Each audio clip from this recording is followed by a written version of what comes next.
Welcome to the Happy Rebel podcast. I'm Kelly Street, your host and owner of Happy Rebel. It's my mission to explore the authentic stories and wisdom from creators, entrepreneurs, and holistic life seekers like myself. Join me as we challenge societal norms, create room for growth, and connect with the people and the stories that can empower us on our path to becoming happy rebels. Get ready to be inspired and armed with practical tools to navigate your unique journey. Connect with us on Instagram at Happy Rebel, where you can ask questions and share your thoughts. This is the Happy Rebel podcast, where we embrace the dark and the light.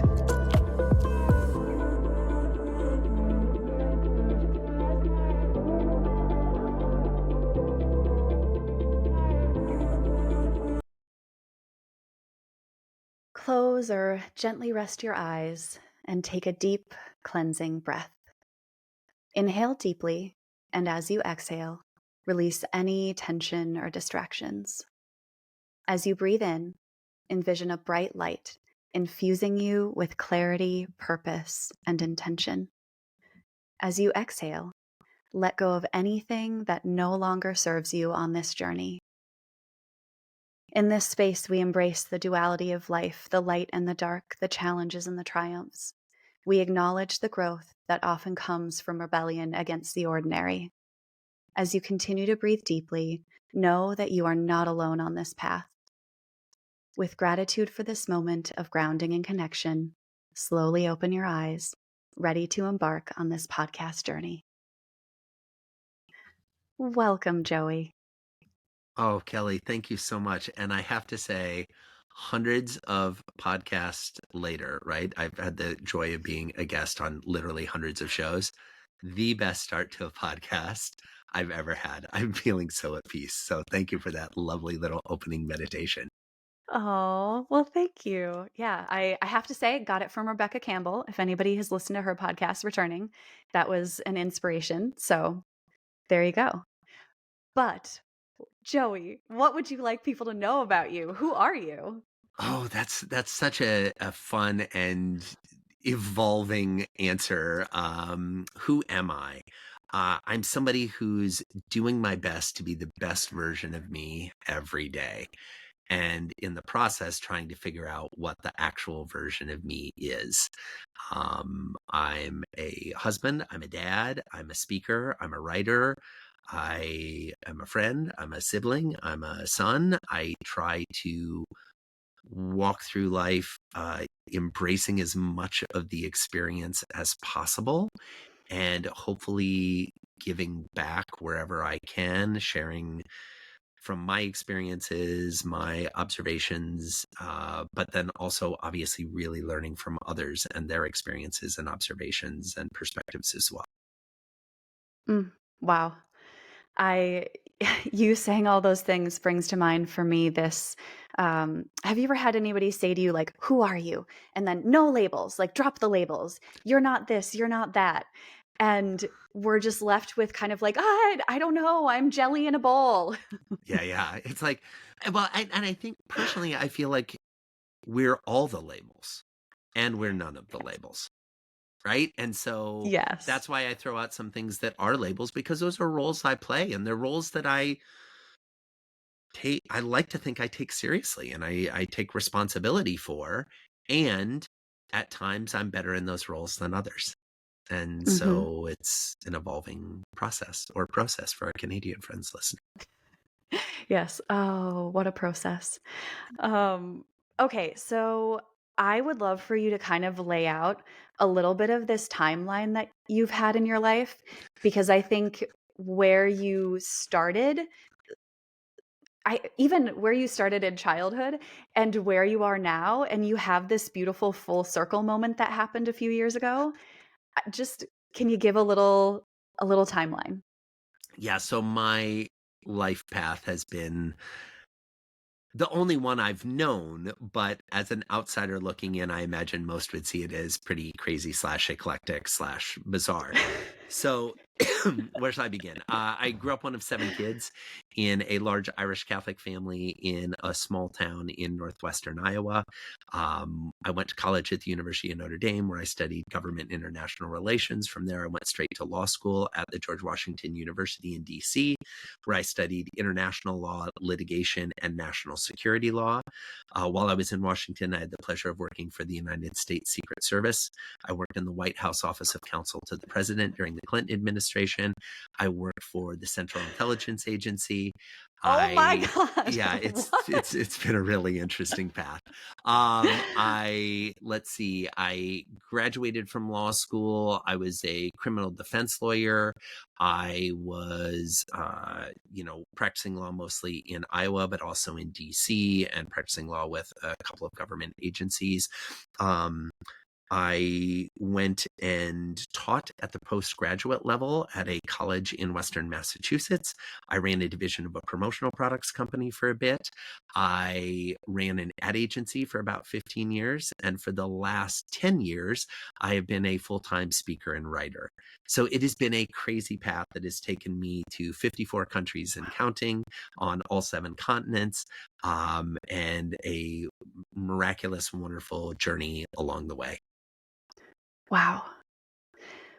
Okay. Whew. Um, so I'm kind of thinking about this. You've had so many transitions in your career, like big shifts. Did you have moments where it was like, um, okay, so I had this for myself when I changed from marketing into therapy. I had this moment when I was like just getting done speaking at a conference in front of 600 people. It was like incredible, riding that high, and also realizing I hate this so much. Mm. I don't want to get out of bed tomorrow morning. Did you have those moments before the shift, or was yours more subtle? Well, thank maybe thankfully, maybe not. I don't know. I often describe the transitions as I never left something because I hated it. I went Mm, to something because I liked the idea of that thing more than the thing I was in. mm, So even when I was, some people look at that like, oh my gosh, you were a criminal defense lawyer. Ugh, that must have been terrible. And it's like, no, I loved being a criminal defense lawyer. I loved helping what I felt were the wrongfully accused not end up in prison and jail. That was yeah. really interesting and fascinating and exciting and fun. And I learned a ton about the human condition, and I learned a ton about the law. And I was spent a significant number of those years that I was practicing law, practicing with my father. So I was in a family business and working with him and having this father-son dynamic, but also this partner-associate dynamic. Um, and when I decided to stop doing that, it's because I liked the idea of going and doing something else more. And Yeah. so each iteration has been less of a turning away from the thing I was doing and more of a running towards the possibility and potentiality of the next thing. So beautiful.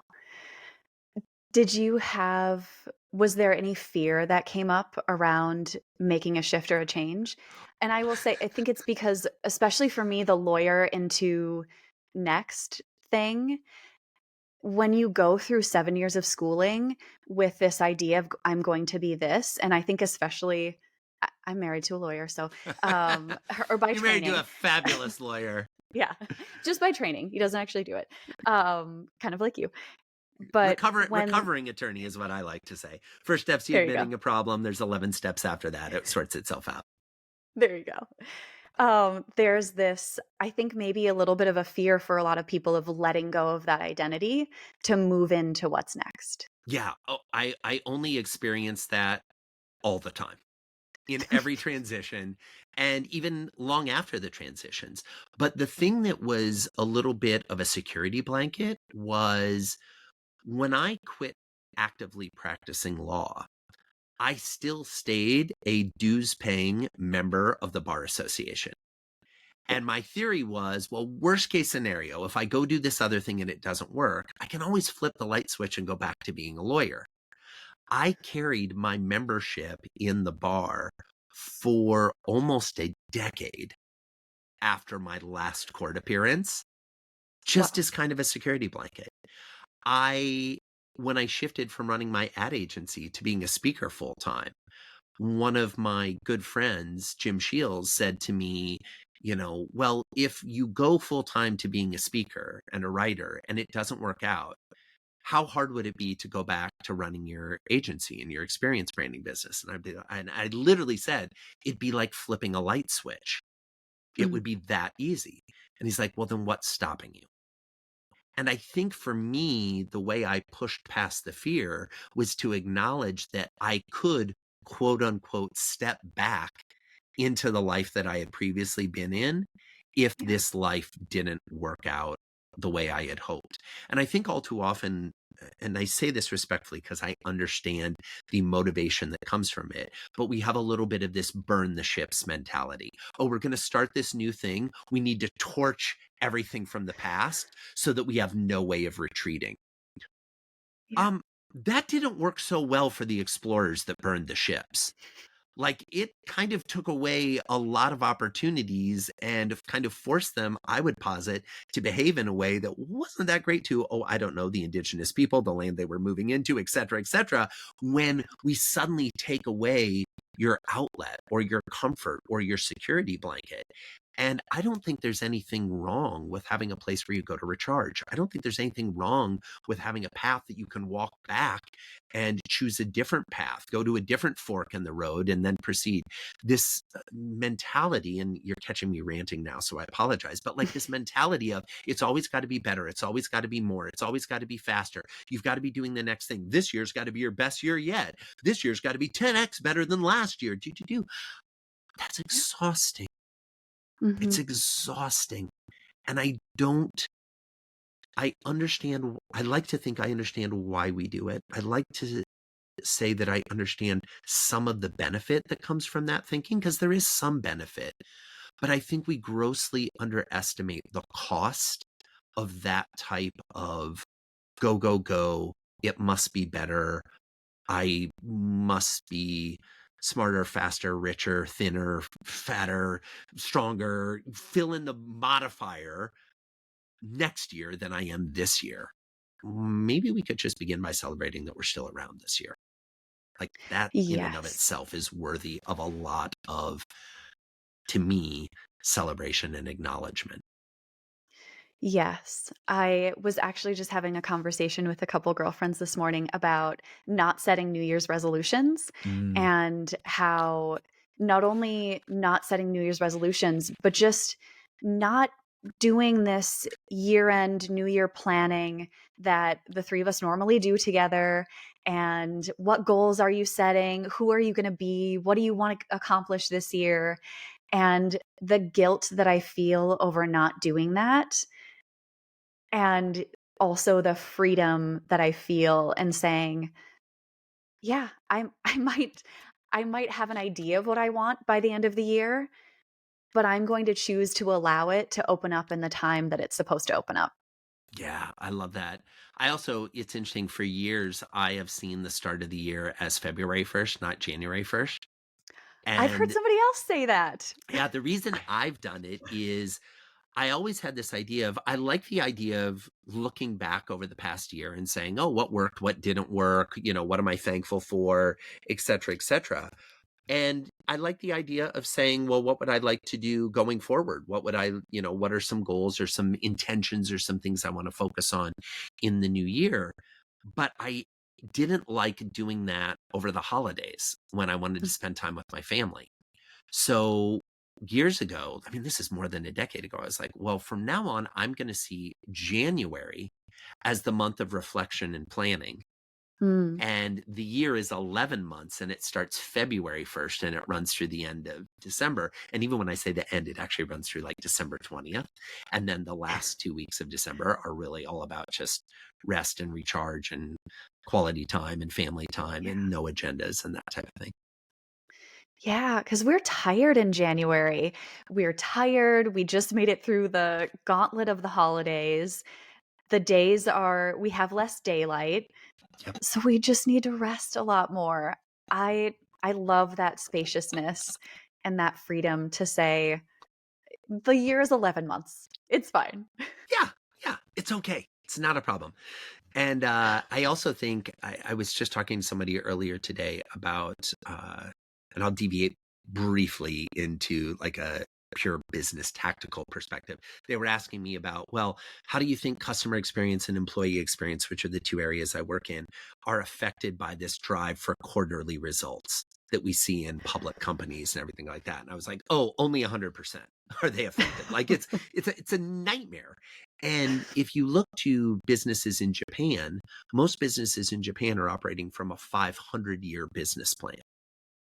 And when we think about a 500-year business plan, as opposed to a 1-year business plan, suddenly what I do this quarter, or even this year, or frankly, even this decade, doesn't really matter because we're measuring in centuries instead Wow. of weeks or months. And that's what I'm trying to do. I turned 50 last year, and I'm looking at my goal is to make at least 150. So I'm kind of looking at, I'm at the 1/3 mark. And Yeah. so as I look at the next 50 years, it's like, okay, how can I build on what I learned in the first 50 years to make the next 50 years more, more deep? More Mhm. I rich, not in terms of dollars, but like rich in terms of, you can really lean into it and grab it and experience it and play with it and dive deeper into it, like that type of rich with a little r, if you will. How can Yeah. I make the next decade feel more that?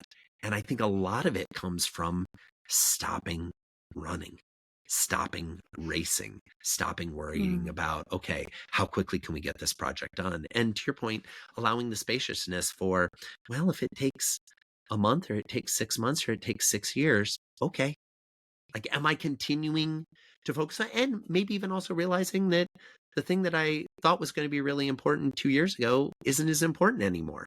So it's okay to also put some of those projects on the back burner, or put some of those dreams or those ideas or those goals and let those just be in the past, and ideally release them a little bit. Wow. Okay, so you really want to I swear this isn't the only thing I took out of that, but I'm stuck on the you really want to live 250? I sure would like to. And Yeah. and mainly because, yeah, so when I was growing up, my great grandmother lived to be 107, and she was in Mhm. her own home. And her health was pretty amazing for, up till like, the last 6 months, which thankfully, like, she had this great, amazing life.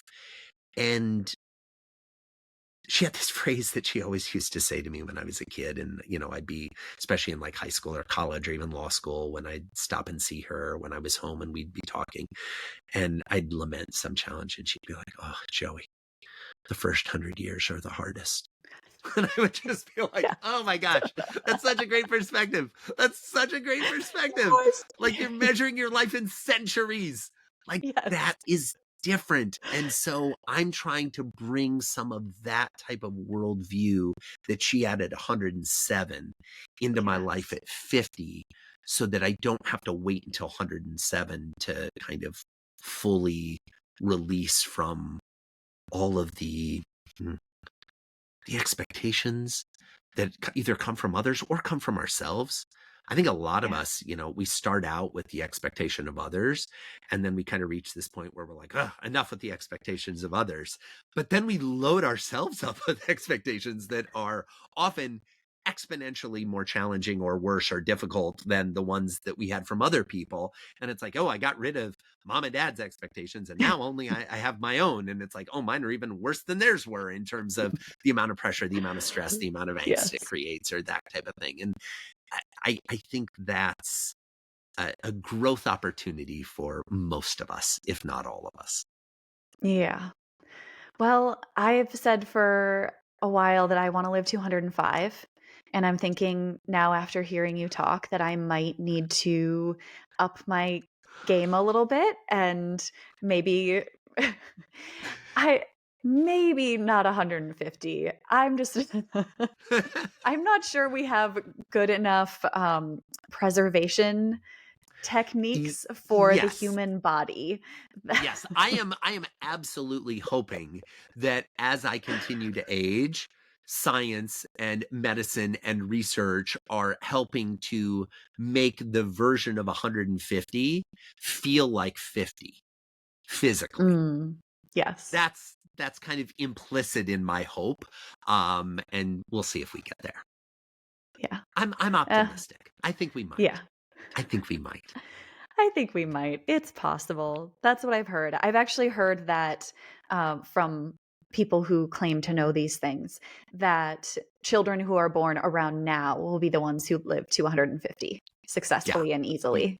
yeah, I think that's pretty true. Ray Kurzweil, who's been talking about the singularity for decades now, kind of talks about this idea that if you can live for somewhere between 5 and 10 more years from today, as long as you can stay alive during that time, it is highly likely that by, 10 years from now, we'll be able to stop the aging, and Yeah. that 10 to 30 years after that, we'll be able to reverse the aging. And it's like, all right, that becomes pretty interesting. I was reading something last night about a Nobel Prize that was awarded. I think it was last year. It may have been 2 years ago. About this doctor in the scientist in, I believe it was in Japan actually, who figured out how to turn cells into stem cells, which is basically taking them back to their most originistic state, and was able to Wow. do this multiple times and prove it and won a Nobel Prize and is amazing. And there are companies now that are looking at that research and saying, okay, how do we apply that to humans? Because obviously they were doing it with animals. But it's like, okay, if we can apply that to humans, the main reason aging occurs is, as I understand it, I'm not a doctor, nor do I play one on TV, but as I understand it, the main reason aging occurs is cell breakdown and cell Yes. degradation. And it's like, if we can slow and or stop and or reverse that, now we're playing an entirely different game. Whew. There's just yeah.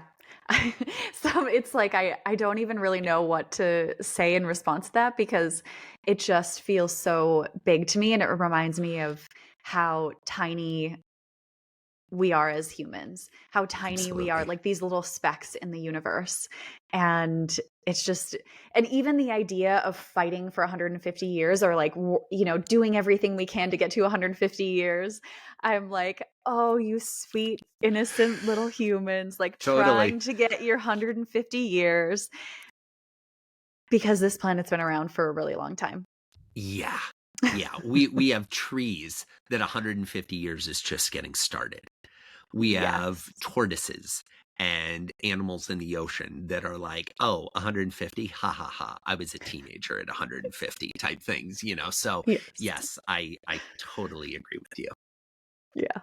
But I think it's lovely to think about and to just there is this speaking of, of oh silly humans, I think it's such an incredible desire that we all have to be like, how can I maximize this time? Speaking of, hey, maximizing and things going fast and like doing everything we can is maximizing our time. And how can I be on this earth for as long as possible? My question is for what? So Mm. why are you thinking that last 50 years, like normally, yes, we can live to 100 or your grandmother to 107. What are you going to do with your last 50 years if you get another set? Oh, in some ways, my hope, and I don't know, I don't know that I'm there yet. I like to think I'm moving closer to it. My hope is that the last 50 years will feel like the next 50 years, and it'll feel like the last 50 years, in the sense that it'll be about exploring and reading great books and having great conversations and enjoying amazing meals and traveling far and wide and being as enjoying as much sitting on a bench looking out on a beautiful vista as being in a crowded stadium cheering somebody on stage. And this idea of just wanting to continue to have more amazing life experiences. I try not to I try to live from a place of abundance as opposed to a place of scarcity, but I mourn the fact that I'm not gonna get to read all the books I wanna read. Mm. Like, that's just reality. Like, I Yeah. like to think of myself as a pretty voracious reader. I try to do a book every 10 days, and I I make time for reading, and I'm scratching the surface.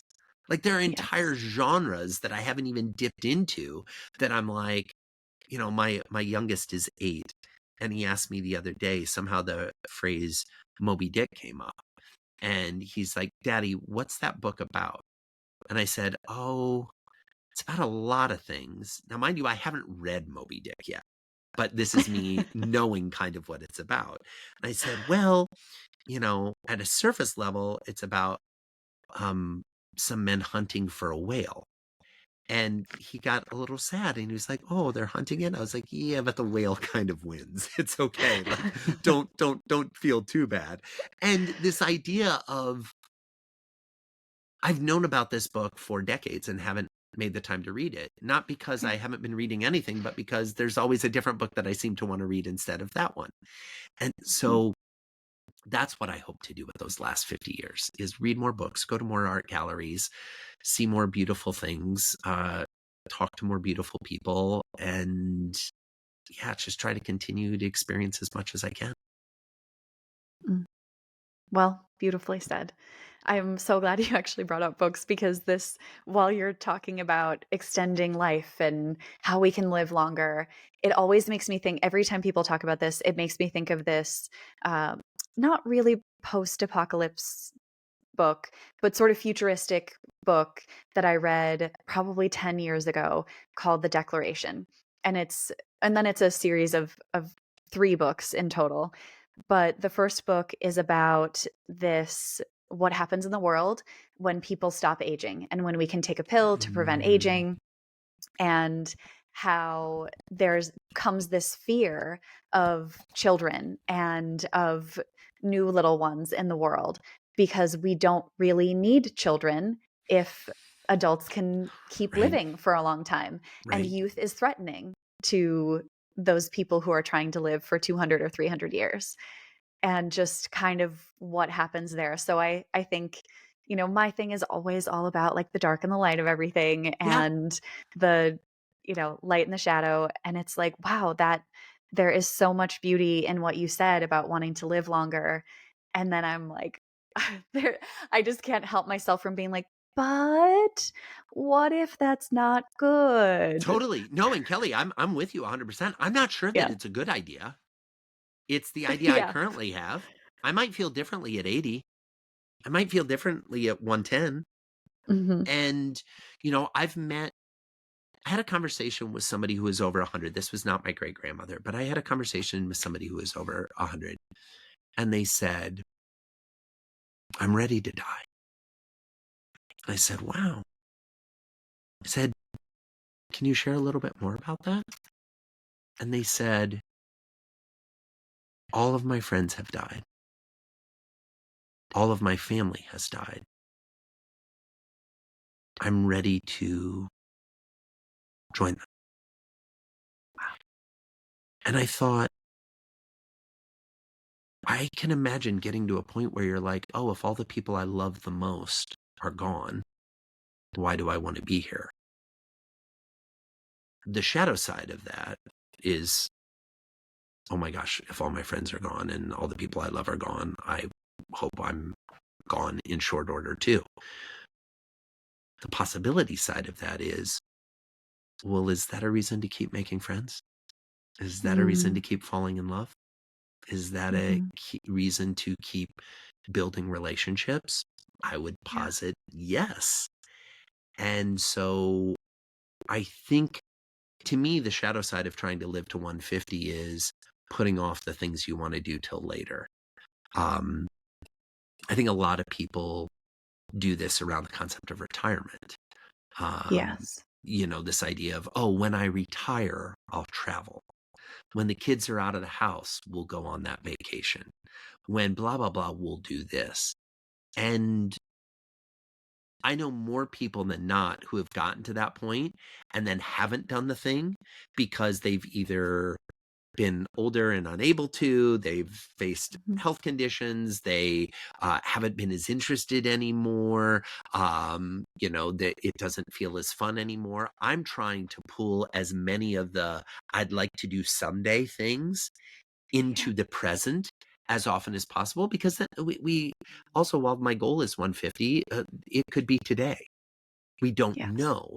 And so it's like, all right, well, don't be putting stuff off that you really want to do till later, when there might be a way to figure out how to do it now, or at least experience part of it now. Yeah. I feel really compelled to ask you if you would be comfortable sharing what your belief is that happens after we die. Hmm. I'm not sure, but here's what I hope. I hope that there is some type of awareness of the full scope of our life. I hope that there's some type of awareness of the ripple effects of what we did, especially positively. I it's my personal belief that uh, the universe, the essence, the higher power, whatever you want to call it, is a benevolent entity, is a loving entity, and is a positive entity. So I issue some of the thoughts of, and then there will be judgment. It's like, no, Mm. I think we're pretty good at judgment right now while we're alive. Like I think we got the judgment down pretty good. Don't think we need to add any more judgment. Um, what I hope it is, oh, and remember this little thing that you did that you thought was totally insignificant? Look at the beautiful ripple effect it had on this person's life, and look at the impact you had, and that we become Wow. aware of the full magnitude and majesty of what our life experience has been. And then if we're really lucky, and boy, I hope this is true, we get to do it all over again. We get to Yeah. come back and have the experience again. Now, what I would love is if we had the ability to take more of the learning from what we did the first time around and Mhm. bring it back, so that we weren't starting from scratch. We were starting a little bit further ahead. And I think the reality is that happens. I think if you spend time around little kids, they get it. They get it in a way that most adults don't. I think the problem is, at some point, either societally or parents, or just living in the earth as it's currently envisioned, we forget that we knew, and we Yes. start playing by a more conventional set of rules and viewpoints and worldviews that are kind of counterintuitive to what we are usually pretty good at as children, which is really being in the present and really seeking joy and laughter and play and lighting up a room like that. I mean, it's hard to walk into a room where there is a baby and not feel the gravitational pull towards that energy, that new life, that essence. And I counterbalance Yeah. that with walking into a conference where there's thousands of adults standing around, and you see people being like, oh, do I really want to go talk to those people? Oh, I'm not sure I want to do that. Oh, I'm self-conscious. What did I wear? What am I thinking? What am I going to say? They're so much better than me. They're so much more successful than me. Blah, blah, blah. All these Yeah. stories that we have in our head. And it's like, I don't think we ever think, at least I've never had the thought. I'm thankful I've never had the thought, when I walk in and I see a baby, ooh, that baby's going to think that I should have worn something different today. Oh, Right? Or that baby's going to think, yes. oh, yeah, he could be taller. Or, or Yes. why did he do his hair that way today? If we could be more childlike in that regard, I think it would serve all of us better. Yeah. You talking about how kids are makes me think of, I really want to get in this story that you told me about you as a kid, and your insight and your ability to empathize with others. And I know there was a specific story you told me about kids getting into a fight, that sort of thing, but just generally, you have, I would imagine, that you have had this wisdom in you since you were a Mm. really little kid. Oh, well, I appreciate that. I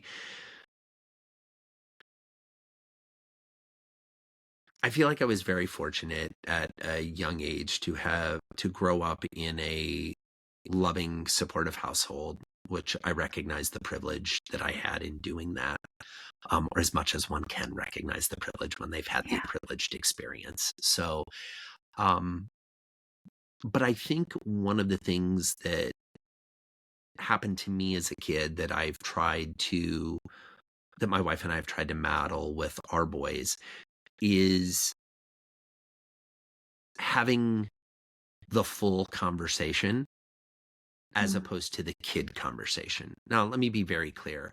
I do think, and there are certain conversations and certain realities that I have not exposed my 8-year-old and my 10-year-old to, mainly because I think there's plenty of time to get exposure to some of those realities. The flip side is they're very aware, as much as an 8 and a 10-year-old can be, of the light and the dark. Yeah. We talk about the war in Ukraine. We talk Mhm. about the war in the Middle East. We talk about famine. We talk about climate change. We talk about all of these things that can be scary things, but they're also part of living on this planet at this time. And so I think being part of those conversations allowed me to develop my own perspective on them and my own understanding of them at a younger age. I remember we came home from school one day and we used to have study hall. Reminder, I'm one of 7 kids. And so mom, when she was getting dinner ready, would have all of us kids go to study hall, which was in the house, in our room, doing our schoolwork. And study hall started at 4:30 and it ran until 5:30 when we all were going to have dinner.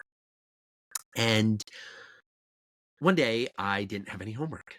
So it came time for study hall and I was like, I don't have to go to study hall. I finished all my work. And my mom was like, you need to go to your room though and like read a book or draw a picture or do something, and I was like, I don't want to do that. I don't have study hall. I'm do. And she said, okay, we'll talk to your dad about this at dinner. So it comes to dinner and we sit down and clearly my parents have had a conversation about this. And we sit down and my dad says, so I understand you didn't have any schoolwork. I said, no, I got it all done at school. He goes, oh, interesting. He said, well, if you're not getting enough work at school, we're going to create some work here at home. And this was like on a Monday or a Tuesday. He said, so here's the thing. On Friday, you're going to do a presentation at the dinner table. Israel versus Palestine, who's right and why, with sources. I was probably 10 or 11 What? years old at the time, Kelly. And I remember thinking, wait, what? Like a research project with sources? What do you mean? And he's like, yeah. And just keep in mind, I grade harder than your teachers. And I was like, oh my gosh. And so at a very young age, I was expected and encouraged to have a level of awareness of what was going on in the world and to have done enough research or thinking about it or reading about it to at least be able to articulate an opinion. Mhm. And Yeah. I think that created the space for me to potentially be more observant. Maybe I was already observant, but maybe that augmented the observations of kind of like, oh, why do people do? Oh, well, that's interesting. Why do they do it this way? We can do it differently. Yeah. I also had a great interaction. We all went as a family one time to Las Vegas, and we were staying at Circus Hotel. And this is back in the days before, like you could make a reservation at a hotel in advance, but lots of times Yeah. when you're on a road trip, you just kind of pulled into the hotel and hopefully they had a room available. And we were with my grandparents and my mom's parents, and we're standing in line, and there's this like huge line, 50 people, like this big line to get up to the check-in desk. And we're standing in the hotel and we're waiting in the line, and the line is moving forward. And my dad says, I'm concerned that by the time we get to the front of the line, they aren't going to have any more rooms. My grandfather says, oh, we can fix that. And he's like, come with me. And I go with him. And he walks over to the house phone in the casino. Like if you've ever been in the casino, sometimes they have a phone on the wall. Yes. And he picks up the phone And he says, reservations, please. And they connect him to reservations. And he says, I'd like to make a reservations for 2 rooms. The name is Coleman. They're like, oh, okay, do. When will you be here? Oh, in a while. We'll be checking in soon. Thank you. Hangs up the phone and goes back and gets in line. And in that moment, Kelly, I thought, there's always a creative solution to the Mm. challenge you're dealing with. And having that unlocked at a young age by an adult in a way that felt really novel and really unique and unheard of, and I've never seen anybody do it before. I've never seen anybody do it since.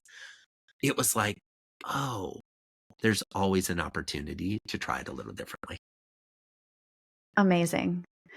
You have stunned me with your wisdom today, and I thank you so much for sharing your heart, sharing your mind, and being here with and for everyone. I know we're out of time for your schedule, and so I will let everybody know where they could find you. If you have any, parting requests or want to let anybody know anything about you, go for it. I would just say I want to do 2 things. Number 1, thank you so much for having me on the show. I've loved our conversations. I always love our conversations, and I feel incredibly honored to be a guest. And number 2, the piece of advice I might offer that is really me saying it because I need to hear it more myself, but I think it's relevant to our conversation. If we are going to have a resolution for the new year, I think a really interesting one to consider adopting is to be more gentle with yourself. Be more gentle with yourself. And I think if you're more gentle with yourself, by default, you'll be more gentle with others. And that's a net positive. But I think most humans today are more difficult or challenging or hard on themselves than Mhm. anyone else in their life. And to me, that's how we move towards a more positive, a more gratitude-filled, a more light-filled life, is if we can start by being maybe a little less judgmental or critical or hard on ourselves. So be gentle with yourself if you get a chance. Yeah. Joey Coleman, you are such a gift, and I hope you get another 100 years. You, of Oh, anybody thanks, Kelly. else, You're should get too it. kind. You're too kind. Thank you so much. Thank you. Oh, come on. I was left. Thank you for being part of the Happy Rebel podcast community. Stay connected with us on Instagram at Happy Rebel. If you've enjoyed our episodes, please consider rating, liking, and reviewing the podcast. It truly does help us grow. Until next time, this is Kelly Street. Remember, embrace the dark and the light.